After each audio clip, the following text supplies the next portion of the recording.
荒漠甘泉3月27日，羅馬書第8章18節。我想，現在的苦楚若比起將來要顯於我們的榮耀，就不足介意了。喺英國曾經發生過一場充滿神蹟嘅婚禮，新郎係一位好有錢嘅年輕人，社會地位高崇，但係其實佢好不幸，喺10歲嘅時候曾經遇過一場交通意外，令到雙目失明。雖然有呢個咁不幸嘅遭遇，但係佢冇放棄過自己啊！佢好努力咁樣完成佢嘅大學學位。唔單止係咁樣，佢仲有一位容貌極其美麗嘅未婚妻。雖然佢係從來冇見過佢嘅樣貌，而喺結婚之前，有一位眼科嘅專家已經為佢施行咗一個手術。而故事嘅最高峰呢，就係發生咗喺舉行婚禮嘅嗰一日啊！喺結婚嗰一日嘅場景，有好多賓客嚟到，亦都好多禮物送到。賓客裏邊有內閣大臣啦，有將軍，有主教，同埋一啲嘅文化人士。新郎當日穿咗禮服，佢嘅眼睛仍然蒙住紗布。佢同佢嘅父親一齊乘車嚟到教堂，而嗰一位有名嘅眼科專家亦都一早同牧師喺更衣室嗰度等候住。另一邊廂，新娘子就挽住白髮蒼蒼嘅爸爸嘅手臂進入教堂啦。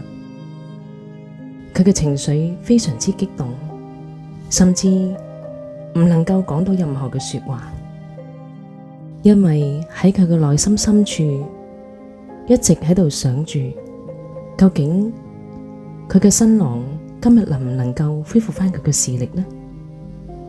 佢能唔能夠親眼睇到佢自己嘅容貌呢？而事實上，新娘子嘅美貌素為人所稱讚㗎喇，而佢哋過去嘅接觸只係憑住新郎以敏銳嘅手指尖嚟到摸索。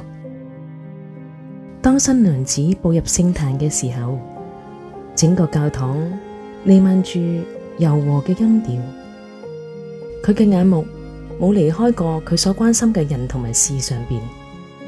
新郎同埋新娘嘅父親都企喺嗰度，新郎面前就企住嗰位眼科嘅專家，佢淨係要割斷最後一條繃帶。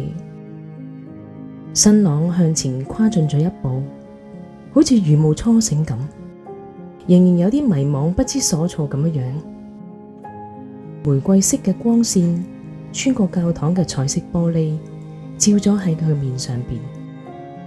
佢卻係唔敢相信，佢自己已經睇到呢一道嘅光啦。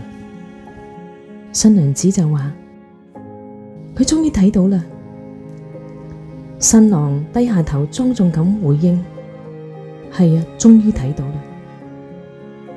真係好戲劇化嘅一幕，非常之喜悅嘅嗰一刻發生咗喺呢對新人嘅身上。唔知呢個故事又讓我哋睇到啲乜嘢嘢？